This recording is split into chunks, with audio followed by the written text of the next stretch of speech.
So এত বড় একটা লাইফ ইভেন্ট সম্পর্কে আমাদের খুব less discussion in our country, কম আলোচনা হয়। ইয়াংরা অনেক কনফিউশনে ভোগে এবং বর্তমান সময়ে ইয়াংরা যেই ক্রাইসিস ফেস করে এগুলোকে অ্যাড্রেস করার মতো স্কলারও আমাদের দেশে কম। সো আমি অনেকদিন ধরে ভাবছিলাম এই বিষয়গুলো নিয়ে একটু খোলামেলা কথা বলা দরকার। আমাদের দেশে আপনারা জানেন যে এই গভর্নমেন্ট খুব সম্ভবত যৌন শিক্ষা নামে একটা বই পাঠ্য করছে না 6 থেকে। ইন্ডিয়াতে আরও আগে শুরু করে ফেলছে। ওয়েস্টে ওরা সেক্সুয়াল ওরিয়েন্টেশন নামে ওরা করায়। তো এগুলো নিয়ে আমাদের কম কাজ হওয়ার কারণে অনেকেই খুব মানে কি বলে কমফোর্ট জোন থেকে বেরিয়ে এগুলো নিয়ে কথা বলতে চায় না। বিহিল করিম আম্মা বা'দু ফাআউযু বিল্লাহি মিনাশ শাইতানির রাজিম। বিসমিল্লাহির রহমানির রহিম। ومن آياته أن خلق لكم من أنفسكم أزواجا لتسكنوا إليها وجعل بينكم مودة ورحمة إن في ذلك لآيات لقوم يتفكرون صدق الله العظيم اللهم صل على محمد وعلى آل محمد كما صليت على إبراهيم وعلى آل إبراهيم إنك حميد مجيد اللهم بارك على محمد وعلى آل محمد كما باركت على إبراهيم وعلى آل إبراهيم إنك حميد مجيد সবাই কেমন আছেন আপনারা? আলহামদুলিল্লাহ আমিও ভালো আছি। আল্লাহ আপনাদের সবাইকে ভালো রাখুক, সুস্থ রাখুক, ইমানের সাথে রাখুক। তো অনেকে নোটবুক নিয়ে বসছে দেখা যাচ্ছে, মানে অনেক নোট টোট করবে। টাইটেলটা মনে হয় অনেক মানে হট হট কেকের মতো না, খুব পিকি টাইটেল হয়ে গেছে। তো শুরুতে আল্লাহর দরবারে আমরা শুকরিয়া জ্ঞাপন করি যে আল্লাহ তাআলা আমাদেরকে আমাদের প্রিয় মাতৃভূমি বাংলাদেশ থেকে অনেক দূরে আমাদের প্রিয় ইউনিভার্সিটির প্রিয় ক্যাম্পাসে পৃথিবীর সবচাইতে শ্রেষ্ঠতম জায়গা আল্লাহর ঘর মসজিদ বেলালের সূরাতে একত্রিত হওয়ার তৌফিক এনায়েত করেছে। আমরা সবাই ফরমালি আল্লাহকে শুকরিয়া জানাই। সবাই পড়ে নিচ্ছে কালিমাতুশ শুকর আলহামদুলিল্লাহ। IIUM বাংলাদেশ কমিউনিটির ইসলামাইজেশন কমিটির উদ্যোগে আজকের এই প্রোগ্রাম, এবং অলমোস্ট প্রতি মাসেই আমরা এ ধরনের প্রোগ্রাম করি কিয়ামুল লাইলের। তো এই প্রোগ্রামে আপনারা যারা এসেছেন আপনাদের সবাইকে জানাচ্ছি আন্তরিক শুভেচ্ছা এবং অভিনন্দন। আহলান ওয়া সাহলান ওয়া মারহাবান বিকুম ফি হাযাল লিকা আত-তাইয়িব আল খালিস আস-সাখিন। তো কিয়ামুল লাইলের প্রোগ্রামগুলো বেসিক্যালি একটু মানে রিলিজিয়াস টাচ যেন থাকে, একটু আধ্যাত্মিকতার ছোঁয়া, একটু স্পিরিচুয়াল ছোঁয়া, এগুলোই আমরা চুজ করি বা যারা দায়িত্বে থাকেন তারা চুজ করে। তো প্রায় মাসখানেক আগে আমাকে বলা হলো যে এবার আপনি টক দিবেন, অনেকদিন আপনি টক দেন না, নানা অজুহাতে আপনি টক দেওয়া থেকে অনেকদিন বেঁচে আছেন, এবার দিতে হবে। তাই আমি বললাম কি বিষয়ে টক দেওয়া যায়। তো কিছু বিষয় নিয়ে কথা বলতেছিলাম। আবার এটা হচ্ছে আরাফার আগের দিন। তো হজ নিয়ে আলোচনা করলে দেখা যাবে এখানে অনেকের উপরে হজ ফরজ হয় নাই, বা আমরা হয়তো অনেক পরে হজে যাব, এত আগে হজের নিয়মকানুন শেয়ার করলে পরে খেয়াল থাকে না। আরও 1-2 বছর আগে আমরা ফিকুল হজ নিয়ে কথা বলছিলাম। তো পরে নাজিম ভাইয়ের সাথে কথা হচ্ছিল যে কি টপিকে, একটা পিকি টপিক বলেন না যে যেটা সবার কাজে লাগবে। তো ভাবলাম যে জাকাত নিয়ে কথা বললে কেমন হয়।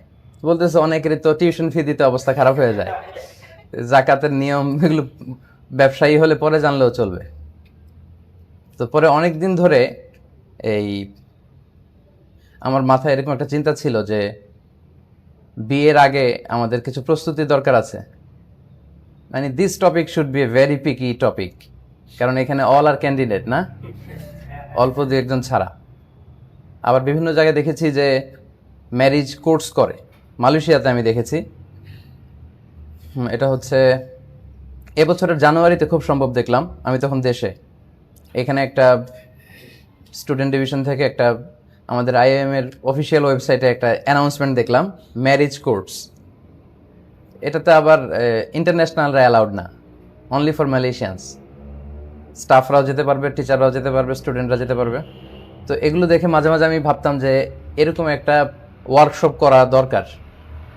এটার উপর পর্যাপ্ত ম্যাটেরিয়াল রেডি করে ওয়ার্কশপ রেডি করলে, তখন কিছু কোশ্চেনার রেডি করে আপনাদের কাছে দিলে, আপনাদের ফিডব্যাক নিয়ে একটা ইন্টারেক্টিভ আলোচনা করলে দেখা যাবে যে অনেক কিছু বেরিয়ে আসবে। এখানে অনেক স্কলাররা আছেন, তাদের কাছ থেকে শুনলে আরও ইন্টারেক্টিভ হবে। তো তখন আমরা ভাবলাম যে এই টপিক নিয়ে কথা বলা যেতে পারে। বাট আমি যেভাবে ভাবছিলাম ওইরকম আমি ওয়েল প্রিপেয়ার্ড না, কারণ আমি মালয়েশিয়ার বাইরে ছিলাম প্রায় 5 দিন। গতকাল আসছি, আজকে সকালে আমার একটা প্রোগ্রাম ছিল, জুমা পর্যন্ত খুব ব্যস্ত ছিলাম। তো বিকেল থেকে এখন পর্যন্ত কিছু অগোছালো ইম্যাচিউরড কিছু আমার ভাবনা, কিছু কোরআন সুন্নাহর টেক্সট আমি কিছু স্লাইডে সাজিয়েছি, ওগুলো আপনাদের সাথে শেয়ার করবো আর কি ইনশাআল্লাহ। আর যেটা ভাবছিলাম, কোশ্চেনার রেডি করে আমার একটা সালাতের ওয়ার্কশপ আছে, আল্লাহ রাসূল সাল্লাল্লাহু আলাইহি ওয়াসাল্লাম কীভাবে সালাত পড়তেন, এটা খুবই ভালো একটা মানে নাফিয়া, খুবই উপকারী একটা ওয়ার্কশপ। এটা দেশে বিদেশে বিভিন্ন জায়গায় আমরা কন্ডাক্ট করেছি এবং মানুষরা অনেক উপকৃত হয়েছে। তো ওই রকম একটা ওয়ার্কশপও আমরা করার প্ল্যান করবো ইনশাআল্লাহ এটা পরবর্তীতে। তো আজকে আমাদের হাতে ম্যাটেরিয়াল যা আছে এগুলো নিয়ে আমরা কিছু কথা বলি। টপিকটা সম্পর্কে বলেছে আমাদের ছোট ভাই সিফাত। সিফাত খুব সুন্দর করে বলতেছিল, সে একেবারে দুনিয়া থেকে হিসাব মিলে জান্নাত পর্যন্ত নিয়ে গেছে, যে এখানেই একসাথে থাকবো তা না, বরং আমরা জান্নাতেও একসাথে থাকবো। আসলে বিয়ের উদ্দেশ্য এমনই হওয়া উচিত। আপনাদের বা তোমাদের অনেকের এখন যে বয়সটা, যে সামনে বিয়ে করবে, এই সময়টাতে অনেক ফ্যান্টাসি কাজ করে, যেটা বাস্তব জগতে গেলে তখন ওই ফ্যান্টাসির সাথে রিয়েলিটি যখন মিলানো হয় তখন বোঝা যায় যে বাস্তবতাটা কেমন। সো আমার কিছুটা অভিজ্ঞতা আছে, 5 বছরের অভিজ্ঞতা বিয়ের, 2 সন্তানের বাবা। সো ওই আলোকেও কিছু শেয়ার করা যাবে, আর কোরআন সুন্নাহর আলোকেও শেয়ার করা যাবে। তো প্রি ম্যারিজ এসেনশিয়ালস সম্পর্কে আমাদের জানা দরকার এই কারণ এটা খুব গুরুত্বপূর্ণ একটা লাইফ ইভেন্ট আমাদের জীবনে। আমরা সবসময় অপেক্ষা করি যে কবে আমাদের বিয়ে হবে, এই সময়টাতে হয়তো হবে, এবং আমরা ভাবি যে আমার লাইফ পার্টনার, সোলমেট, লাইফমেট কেমন হবে, এরকম এই বিষয়ে নিয়ে অনেক জল্পনা কল্পনা আমাদের থাকে। সো এত বড় একটা লাইফ ইভেন্ট সম্পর্কে আমাদের খুব less discussion in our country, কম আলোচনা হয়।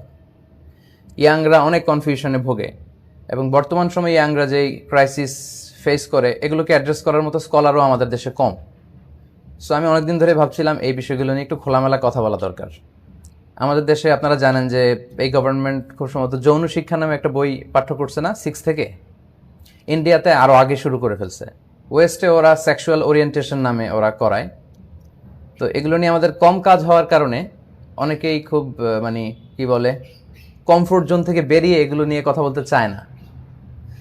ইভেন আমরা আমাদের যে রক্ষণশীল ফ্যামিলি, এগুলোতে বাবা মায়ের সাথে বিয়ে নিয়ে খুব বেশি খোলামেলা আলোচনা করে আমরা অভ্যস্ত না, ফলে অনেক বিষয়ে আমরা ডিলেমাতে ভুগি, ইনডিসিশনে ভুগি। আপনাদেরও এরকম কমপ্লেক্সিটি থাকতে পারে। সো এজন্য এই বিষয়টা নিয়ে আসলে কাজ করা দরকার। টাইমলি ম্যারেজ ক্যাম্পেইন হওয়া দরকার আমাদের দেশে। আমি এগুলো নিয়ে কিছু কথা বলি, আপনারা সাপোর্ট করবেন এই কথাগুলোর, আপনারাও শেয়ার করবেন, আপনাদের ভাবনাগুলো, অভিমতগুলো আপনারা শেয়ার করবেন। আমাদের দেশে যেটা হয় যে বিয়ের করতে করতে অনেক দেরি হয়ে যায়। হ্যাঁ, এখানেও অনেকে আছেন হয়তো ট্রাই করতেছেন, হয়ে যাবে ইনশাআল্লাহ। তবে অন টাইমে করতে পারলে অনেক ভালো, সব কিছুর একটা সময় থাকে আর কি। এক সাহাবী এসে বললেন, ইয়া রাসূলুল্লাহ বিয়ে করব। আল্লাহ রাসূল বললেন, মাহার আছে? খালি ইনদাকা সাদাক, মহান নাই তো তাহলে বিয়ে করবো কেন? সাহাবী বলতেছে, বয়স তো বসে থাকে না। তো রাসূল সাল্লাল্লাহু আলাইহি ওয়াসাল্লাম আলটিমেটলি তাকে বিয়ের ব্যবস্থা করে দিলেন। তো এই জন্য আমি মনে করি যে এটা নিয়ে খুব কথা হওয়া দরকার। এটা নিয়ে কোর্স থাকা যেতে পারে আমাদের ইউনিভার্সিটিতে, বা সেমিনার টাইপের হতে পারে, ডে লং ওয়ার্কশপ। তখন দেখা যাবে যে ইয়াংরা যদি ওইখানে আসে, স্কলাররা এটা নিয়ে কথা বলে, তাহলে তাদের অনেক জিজ্ঞাসার জবাব সেখানে পাওয়া যাবে। কনভেনশনাল বোধহয় কিছু কোর্স আছে, কনভেনশনাল পার্সপেক্টিভে কিছু ম্যারেজ কোর্স করায়, তো সেখানে আবার ইসলামিক ম্যাটেরিয়াল পাওয়া যায় না। তো এই জন্য কোরআন সুন্নাহর আলোকে আমাদের বিষয়টা জানতে হবে, কারণ কোরআন সুন্নাহ হচ্ছে এমন দুইটা অরিজিনাল রিসোর্স যেটা আমাদেরকে সঠিক জীবন দর্শন শিক্ষা দেয়। এজন্যই আমাদের এই বিয়ের মতো এত বড় গুরুত্বপূর্ণ ইভেন্টটা কীরকম হওয়া উচিত, তার আগে কীভাবে যাচাই বাছাই বা ডিসিশন নিব, এগুলো কোরআন সুন্নাহর আলোকে আমাদের জানা দরকার, যেহেতু কোরআন সুন্নাহ আমাদেরকে সঠিক জীবন বোধ বা জীবন দর্শন শিক্ষা দেয়। তো এই জন্য আজকে আমরা এই বিষয়ের উপর কথা বলবো, pre marriage essentials and Islamic perspective. মানে বিবাহ পূর্ব যে বিষয়গুলো আমাদের মাথায় রাখা দরকার, খেয়াল রাখা দরকার, বা প্রস্তুতি নেওয়া দরকার। শুরুতে আমি বলেছি যে এই আইডিয়াটা আসছে মূলত আইআইএম এর একটা ওয়েবসাইটের ইয়ে থেকে। আমি এটা ছবি নিয়ে রাখছিলাম, ইয়ে থাকলে আপনাদের দেখানো যায়। তো এই হচ্ছে আইআইএম এর অ্যানাউন্সমেন্ট, যেখানে যে ম্যারেজ কোর্সের একটা ইয়ে দেখছিলাম। তো প্রজেক্টর থাকলে এগুলো সব দেখানো যেত। তো এটা দেখেই আমার কাছে এটার ইম্পর্টেন্স বা সিগনিফিকেন্সটা আমার কাছে মাথায় আসলো, এবং দেখলাম যে এটা খুব লাইফ ওরিয়েন্টেড। দেশে যদি এই সেমিনার করা হয় চলবেও ভালো, কারণ খুব স্ট্রেসে থাকে, খুব ইনডিসিশনে থাকে, সবাই চাইবে যে এই ব্যাপারে এত বড় গুরুত্বপূর্ণ একটা বিষয় আমরা কিছু জেনে নেই, একটু প্রিপেয়ার থাকি। আচ্ছা, এবং এটা খুব বেনিফিশিয়াল হবে দেশে শুরু করলে আশা করি। তো স্লাইড 2, আমার এটা আবার একটু সমস্যা করে। আচ্ছা, তো পুরো আলোচনাটায় আমি 3টা ভাগে কথা বলবো, 3টা পয়েন্ট নিয়ে কথা বলবো। প্রথম পয়েন্টটা হচ্ছে জেনারেল ডিসকাশন অন ম্যারেজ অথবা ইম্পর্টেন্স অফ ম্যারেজ, খুবই সংক্ষেপে বিয়ের গুরুত্ব নিয়ে কথা বলবো। এরপরে বলবো অবজেক্টিভস অফ ম্যারেজ, বিয়ের লক্ষ্য বা উদ্দেশ্য কি, কেন আমরা বিয়ে করি, কেন বিয়ে করতে হয়, কেন প্রফেসর ইসলাম বিয়ের ব্যাপারে এরকম ইন্সপায়ার করেছেন আমাদেরকে। এবং সবশেষে আমরা বলবো যে টপিকটা আমরা সাজিয়েছি, প্রি ম্যারেজ এসেনশিয়ালস বা প্রিপারেশন ফর ম্যারেজ, বিয়ের জন্য কীভাবে প্রস্তুতি নিতে হয়, কী কী বিষয় মাথায় রাখা উচিত, কীভাবে স্টেপ বাই স্টেপ আমাদের আগানো উচিত। তাহলে বাংলায় যদি বলি তাহলে এভাবে বলা যায় যে প্রথম কথা হচ্ছে বিয়ের গুরুত্ব, দ্বিতীয় কথা হচ্ছে বিয়ের লক্ষ্য বা উদ্দেশ্য, তৃতীয় কথা হচ্ছে বিয়ের প্রস্তুতি, তাই না? প্রথমে হচ্ছে বিয়ের গুরুত্ব, আমার সাথে সাথে বলেন, প্রথমটা বিয়ের গুরুত্ব, দ্বিতীয়টা বিয়ের লক্ষ্য বা উদ্দেশ্য, আর 3 নম্বরে বিয়ের প্রস্তুতি। তাহলে আমরা একটু গুরুত্বের ব্যাপারে শুনি। আচ্ছা, বিয়ের গুরুত্বের ব্যাপারে আমরা যেটা বলবো সেটা হচ্ছে বিয়েটা কিন্তু প্রথম বিয়েটা সংগঠিত হয়েছিল জান্নাতে, এটা তো আপনারা জানেন না? কার কার মাঝে? আমাদের আদি পিতা আদি মাতা। তার মানে আমরা এটা বলতেই পারি যে বিয়েটা একটা জান্নাতি সম্পর্ক, তাই না? ওয়াকুলনা ইয়া আদাম উসকুন আনতা ওয়া যাওজুকাল জান্নাহ, আল্লাহ বললেন যে আর আমি বললাম হে আদম, তুমি এবং তোমার জাউজ মানে তোমার জোড়া বা তোমার স্ত্রী তোমরা দুজনে মিলে জান্নাতে বসবাস করো। তো এই যে জাউজ, এই জাউজ শব্দটা প্রমাণ করে তাদের মধ্যে বিয়ে হয়েছিল জান্নাতে। তার মানে পৃথিবীর এই মানবজাতির প্রথম বিয়েটা সম্পাদিত হয়েছিল কোথায়? জান্নাতে। তাহলে বলা যায় যে বিয়ের সম্পর্কটা এটা একটা জান্নাতি সম্পর্ক। এবং আদম আলাইহিসসালাম এবং হাওয়া আলাইহাসসালাম তারা হচ্ছেন এই পৃথিবীর সর্বপ্রথম দম্পতি, না? The first couple in this universe. পৃথিবীর প্রথম স্বামীকে আদম আলাইহিসসালাম, প্রথম স্ত্রী হাওয়া আলাইহিসসালাম। মজার ব্যাপার হচ্ছে এই দুইজনের কোনো শৈশব কৈশোর ছিল না। আমাদের শৈশব আছে না? কৈশোর আছে। আদম আলাইহিসসালামের শৈশব আছে? কৈশোর আছে। পৃথিবীতে এসেই দেখেন যে যুবক তিনি। আর হাওয়া আলাইহিসসালামকে ছোট করে তৈরি করা হয়নি, যুবতী করে তৈরি করা হয়েছে। তার মানে ওনারা দাম্পত্য জীবন দিয়ে ওনাদের লাইফ শুরু করেছিলেন আর কি। স্বামী স্ত্রী, বাংলাদেশে এগুলো নিয়ে আবার অনেক গান করে, স্বামী আর স্ত্রী বানায় যে জন্ম স্ত্রী, সে বড় আজব কারিগর ও মনরে, সে বড় কঠিন কারিগর। তো এগুলো আপনারা ভালো জানেন, এগুলো আমার বলার দরকার নাই। তো এই যে স্বামী স্ত্রী, এই সম্পর্কটা জান্নাতি সম্পর্ক। এবং আদম আলাইহিসসালাম এবং হাওয়া আলাইহিসসালাম ওনারা স্বামী স্ত্রী হয়েই তাদের জীবন শুরু করেছিলেন। এবং পৃথিবীতে সব নবীরা কিন্তু বিয়ে করেছেন, এক্সেপ্ট 1-2 জনের কথা পাওয়া যায়। কে কে করে নাই বলতে পারবেন? ঈসা আলাইহিস সালামের ব্যাপারে বলা হয়। ইয়াহইয়া আলাইহিস সালামের কথা তো কোরআনেই আছে। হ্যাঁ, সাইয়্যিদা ওয়া হাসুরা, তিনি ছিলেন নেতা এবং তিনি ছিলেন হাসুর, মানে নারীদের প্রতি অনাসক্ত। তো এটাকে আবার খারাপ হিসেবে উপস্থাপন করা হয়নি কোরআনে, পজিটিভলি। ওনার কিছু পারপাস ছিল, কারণ ছিল, ওই কারণে উনি বিয়ে করেননি। এছাড়া এই যে লক্ষাধিক প্রফেটের কথা আমরা জানি, সবাই বিয়ে করেছেন। এবং আল্লাহ রাসূল সাল্লাল্লাহু আলাইহি ওয়াসাল্লামও বিয়ে করেছেন। কয়টা? 11টা। ওকে। এবং রাসূল সাল্লাল্লাহু আলাইহি ওয়াসাল্লাম বলেছেন, আন নিকাহু মিন সুন্নতি ফামান রাগিবা আন সুন্নতি ফালাইসা মিন্নি। বিয়ে হচ্ছে আমার সুন্নাহ, যে আমার সুন্নাতকে অপছন্দ করে বা মুখ ফিরিয়ে নেয় সে আমার দলভুক্ত হতে পারে না। এটা একটা ওয়ার্নিং যে আমার সুন্নাতকে যাতে কেউ ঘৃণা না করে। আর প্রফেটের সুন্নাহই তো আমাদের আদর্শ। তাহলে বোঝা গেল আল্লাহ রাসূল সাল্লাল্লাহু আলাইহি ওয়াসাল্লাম নিজেও বিয়ে করেছেন। এবং সহিহ বুখারীতে একটা হাদিস পাওয়া যায়, এক সাহাবী বললেন যে আমি রাতে সারা রাত তাহাজ্জুদ পড়বো, ঘুমাবো না। একজন বলল আমি সওমে বিসাল করবো, মানে টানা রোজা রাখবো, রোজা ভাঙবো না। আরেকজন বলল আমি আর স্ত্রীদের কাছে যাব না, আমি শুধু ইবাদতই করবো। তো এই কথাগুলো রাসূল সাল্লাল্লাহু আলাইহি ওয়াসাল্লাম শুনে সবাইকে ডাকলেন, ওদেরকে ইন্ডিকেট করে বলেন নাই, কারণ রাসূল সাল্লাল্লাহু আলাইহি ওয়াসাল্লামের কারেকশনের নিয়ম ছিল নাম ধরে কারেকশন করতেন না, তাহলে হয়তো লজ্জা পাবে বা এম্বারাসিং একটা সিচুয়েশন হবে। উনি ইন জেনারেলি নাসিহাত করতেন, ফলে যার যেটা বোঝার বুঝে নিত। উনি বললেন যে কি হলো লোকদের, তোমাদের মধ্যে অনেকে নাকি বলে যে সারা রাত তাহাজ্জুদ পড়বে, ঘুমাবে না। আবার অনেকে বলে যে রোজা রাখবে, ভাঙবে না। অনেকে বলে স্ত্রীর কাছে যাবে না। তো উনি বললেন শ্রেষ্ঠ তাহাজ্জুদের সালাত হচ্ছে রাতের কিছু অংশ ঘুমাবে, কিছু অংশ তাহাজ্জুদ, এটা শ্রেষ্ঠ। আবার একদিন রোজা রাখবে, আরেকদিন রাখবে না, এটা শ্রেষ্ঠ। আর স্ত্রীদের কাছে যাবে এবং ইবাদতও করবে, এটাই সবচেয়ে শ্রেষ্ঠ। আল্লাহ রাসূল বললেন আমি তো নবী এবং তোমাদের মধ্যে আমি হচ্ছে আতখান নাস, সবচেয়ে বেশি মুত্তাকি। আল্লাহ রাসূল সাল্লাল্লাহু আলাইহি ওয়াসাল্লামের চেয়ে কি বেশি মুত্তাকি হওয়া সম্ভব? সম্ভব না। রাসূল সাল্লাল্লাহু আলাইহি ওয়াসাল্লাম বললেন আমি এত বড় মুত্তাকি হই, আমি আল্লাহকে ভয় পাই বেশি, আমি আল্লাহর প্রিয় ভাজন বেশি, তারপরেও আমি এতগুলো স্ত্রীর সাথে সম্পর্ক রেখে নবী থাকতেও আমার সমস্যা হয় না, তোমাদের এত সমস্যা কিসের?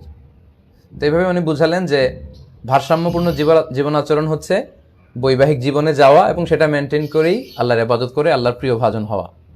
তো এই হাদিসগুলো প্রমাণ করে যে রাসূল সাল্লাল্লাহু আলাইহি ওয়াসাল্লাম বিয়ের ব্যাপারে উৎসাহিত করেছেন। আরেকটা হাদিসে সরাসরি যুবকদেরকে উদ্দেশ্য করে আল্লাহ রাসূল সাল্লাল্লাহু আলাইহি ওয়াসাল্লাম বলেছেন, বুখারীর বর্ণনা, ইয়া আইয়ুহাশ শাবাব মান ইসতাতাআ মিনকুমুল বাআতা ফালিয়াতাযাওয়াজ। হে যুবক সম্প্রদায়, তোমাদের যাদের সামর্থ্য আছে তোমরা বিয়ে করো।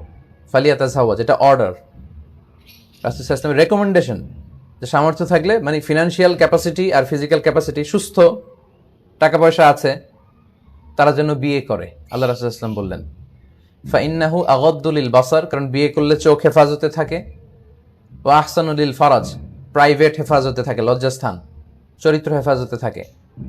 আর যারা বিয়ে করতে পারছে না, ওমান লাম ইয়াস্তাতি ফাআলাইহি বিসসাওম ফাইন্নাহু লাহু উইজা, আর যাদের সামর্থ্য নাই তারা যেন সিয়াম পালন করে, কারণ সিয়ামের দ্বারা আপনার নিজের প্রবৃত্তিকে আপনি নিয়ন্ত্রণ করে রাখতে পারবেন।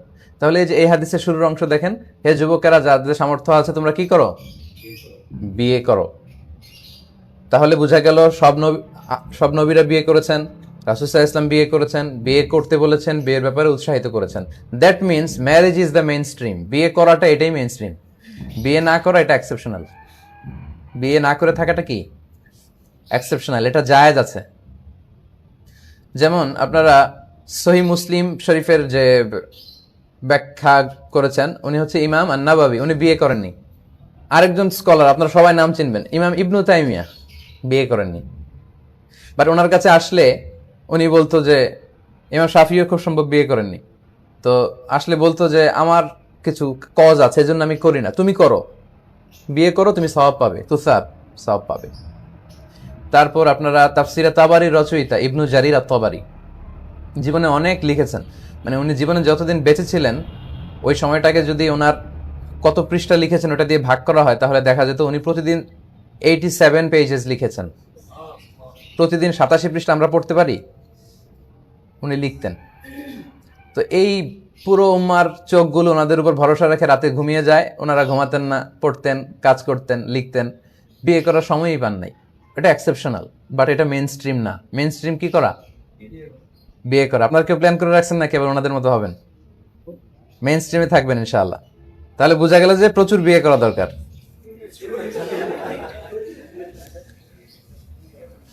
প্রচুর বিয়ে করা দরকার বললাম এই জন্য, কারণ রাসূল সাল্লাল্লাহু আলাইহি ওয়াসাল্লাম তো প্রচুর বিয়ে করেছেন, এবং আল্লাহ তো বিয়ের ক্ষেত্রে কিন্তু 2 দিয়ে শুরু করেছেন। ফানকিহু মা তাবা লাকুম মিনান নিসাই মাসনা ওয়া সুলাসা ওয়া রুবা, যে তোমরা 2 2 3 3 4 4, আল্লাহ শুরুই করেছেন 2টা দিয়ে। তো আমাদের অবশ্য নানা কারণে সুযোগ হয়ে ওঠে না, আমাদের মানে ট্র্যাডিশনটা এরকম। তো অন্যান্য অনেক দেশে, এখানে সোমালিয়ান ফ্রেন্ডদের জিজ্ঞেস করেন যে তো তোমার আব্বু বিয়ে করছে কয়টা, বলে যে 5-6টা করছে। মানে কাউকে বিয়ে করে হয়তো তালাক দিছে, ডিভোর্স হয়েছে, আবার বিয়ে করছে, এরকম তাদের 5টা 6টাও আছে। বাট আমাদের দেশে কিন্তু এরকম পাওয়া যায় না।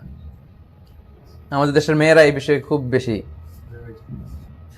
সেন্সিটিভ আর কি, মানে ভালোবাসায় ভাগ বসাতে দিতে চায় না, কিন্তু এটা যে এটারও অনেক বারাকা আছে ওইভাবে ফিল করে না আর কি।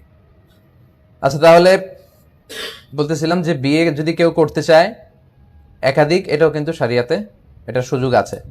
এবং যারা নিজের চরিত্র হেফাজত করার উদ্দেশ্যে বিয়ে করে তাদেরকে সাহায্য করা আল্লাহ নিজের উপর ওয়াজিব করে ফেলেছেন। এটা সুনানে তিরমিজির হাদিস, হাদিসটা একটু পড়ি। আন আবি হুরায়রা রাদিয়াল্লাহু আনহু আন্নান নবী সাল্লাল্লাহু আলাইহি ওয়াসাল্লাম ক্বাল, আবু হুরায়রা রাদিয়াল্লাহু তাআলা আনহু বর্ণনা করেন আল্লাহ রাসূল সাল্লাল্লাহু আলাইহি ওয়াসাল্লাম বলেন, সালাসাতুন হাক্কুন আলাল্লাহি আউনুহুম, 3 শ্রেণীর ব্যক্তি আছে যাদেরকে হেল্প করা, সাহায্য করা আল্লাহর জন্য ওয়াজিব, আল্লাহ নিজের জন্য অবধারিত করে ফেলেছেন। এক হচ্ছে আল মুজাহিদ ফি সাবিলিল্লাহ, যে আল্লাহর রাস্তায় জিহাদ করে। 2 হচ্ছে আল মুকাতাব আল্লাযী ইউরিদুল আদা, এমন দাস যে মুক্তির জন্য টাকা জোগাড় করতেছে। আর 3 নাম্বার হচ্ছে আন-নাকিহ, মানে বিয়ে করতে চায়, সে চাচ্ছে যে আমি বিয়ে করে আমার চরিত্রটাকে আমি হেফাজত করি, এরকম পুরুষ। আর নাকিহ বিয়ে করতে চায় আল্লাযী ইউরিদুল আফাফ, বিয়ে করে নিজের পুতু পবিত্রতাকে এনশিওর করতে চায়। এরকম যুবকদেরকে সাহায্য করা আল্লাহর উপর আবশ্যক, আল্লাহ নিজে আবশ্যক করেছেন। সো আশা হারানো যাবে না, আল্লাহ আপনাদের সাপোর্টে আছে ইনশাআল্লাহ, বা আল্লাহ আমাদের সাপোর্টে আছে। তো এই জন্য টাইমলি ম্যারেজের ব্যাপারের জন্য অলওয়েজ আমরা সিনসিয়ার থাকি। 5 নাম্বার স্লাইড গেল। আচ্ছা, আমার ইয়েটা একটু কাজ করতেছে না। 6 নম্বর। আচ্ছা, বলতেছিলাম যে ম্যারেজ ব্রিংস বারাকা ইন লাইফ। বিয়ে জীবনে বরকত নিয়ে আসে। একে তো আল্লাহর সাহায্য, আর এই আল্লাহর সাহায্যের বদলতে অনেক বারাকা আসে। বিবাহিতদের সাথে কথা বলে দেখবেন যে বিয়ের আগের লাইফের বারাকা, বিয়ের পরের লাইফের বারাকায় পার্থক্য আছে। আমি নিজেও এর মানে ফল পেয়েছি। বিয়ের আগে যা বারাকা, বিয়ের পরে বারাকা আল্লাহ বাড়িয়ে দিয়েছেন। একটা হাদিসে আল্লাহ রাসূল সাল্লাল্লাহু আলাইহি ওয়াসাল্লাম বলেছেন, ইলতামিসু আর রিজকা বিন নিকাহ। তোমরা বিয়ের মাধ্যমে আল্লাহর কাছে রিস্ক তালাশ করো। এমনি আপাত দৃষ্টিতে মনে হয় আরে নিজেই তো চলতে পারি না, আরেকজন আসলে তাকে খাওয়াবো কি, এরকম হয় না? এরপর বেবি একটা হলে তো 3 জন। খেয়াল রাখবেন, আপনার স্ত্রী আপনার রিজিকে ভাগ বসাতে আসে না, সে তার রিজিক এবং আপনার জন্য নতুন গিফট নিয়ে আসে আল্লাহর পক্ষ থেকে। এবং আপনার সন্তানেরাও আপনাদের রিজিকে ভাগ বসাতে আসে না, সে তার রিজিক তো নিয়ে আসে, নতুন আল্লাহর পক্ষ থেকে হাদিয়া নিয়ে আসে। সো এটা বারাকার কারণ। তো এই যে আল্লাহ রাসূল বলছেন ইলতামিসু আর রিজকা বিন নিকাহ, বিয়ের মাধ্যমে রিজক তালাশ করো। এটার ব্যাখ্যায় আল ইমাম আল মানাবি উনি তার তাফসিরে বলেছে, এটার হাদিসের তাফসিরে বলেছেন যে ফাইন্নাহু জালিবুন লিল বারাকা, বিয়ে বরকতকে টানে, অ্যাট্রাক্ট করে। বিয়ে বরকতকে অ্যাট্রাক্ট করে। জারুন লির রিজকি, এবং রিস্ক বাড়ায়, রিস্কের সাথে এটা সম্পৃক্ত। মুয়াসসিউন ইযা সলুহাতিন নিয়া, তবে নিয়াতটা ভালো হতে হবে। ইখলাসের নিয়তে যদি আপনি বিয়েটা করেন, তখন এই বারাকা বা রিস্ক আপনার কাছে আসতে থাকবে। আচ্ছা, আল্লামা জামাকশারি উনি বলেছেন ওয়ার রিস্কু, এই হাদিসে রিস্কের মানে হচ্ছে আল হাযযু ওয়ান নাসিবু, আপনার গুড লাক আসতে থাকবে খালি। আমরা বলি না লাকটা ফেভার করে নাই, খালি বিয়ের পরে খালি লাক ফেভার করবে। আচ্ছা, মাতউমান আও মালান, খাবারের দিক থেকে রিস্ক বাড়তে পারে। আও মালান, ওয়েলথ সম্পদের দিক থেকে রিস্ক বাড়তে পারে। আও ইলমান, নলেজের দিক থেকে রিস্ক বাড়তে পারে। আও ওয়ালাদান, অথবা সন্তানের দিক থেকে রিস্ক বাড়তে পারে। সন্তান পাওয়া এটা রিস্ক না? অনেকে মনে করে যে যেটা খাইতে পারে এটাই বোধহয় রিজিক। না, সবটাই রিজিক। আপনার সুন্দর চেহারা, আপনার সম্পদ, আপনার ব্যক্তিত্ব, আপনার সুস্বাস্থ্য, হ্যাঁ, মানুষের কাছে আপনার গ্রহণযোগ্যতা, যত ধরনের নেয়ামত হতে পারে সবটাই আল্লাহর পক্ষ থেকে রিস্ক। বিয়ের মাধ্যমে এই রিস্ক শুধু আসতে থাকে, এই হাদিসে বলা হয়েছে। আরেক হাদিসে আল্লাহ রাসূল সাল্লাল্লাহু আলাইহি ওয়াসাল্লাম বলেছেন তাযাওয়াজুন নিসা ফাইন্নাহুন্না ইয়াতিনা বিল মাল, তোমরা নারীদেরকে বিয়ে করো কারণ ওরা সব মাল নিয়ে আসে, সম্পদ নিয়ে আসে। একই কথা আর কি। সূরা নূরেও এটার সাপোর্টে আল্লাহ বলেছেন ইয়াকুনু ফুকারা ইউগনিহিমুল্লাহু মিন ফাদলিহি ওয়াল্লাহু ওয়াসিউন আলিম। হ্যাঁ, এই আয়াতটাও এটার সাপোর্ট, যে তারা বিয়ে করতে চাইলে আল্লাহ নিজের ফদলে তাদেরকে ধনী বানিয়ে দিবেন যদি চেষ্টাটা থাকে। তাহলে এই হাদিস এবং এই আয়াতের মাধ্যমে আমরা বুঝতে পারলাম যে বিবাহ বারাকা নিয়ে আসে আমাদের জীবনে। 6 নম্বর স্লাইড শেষ।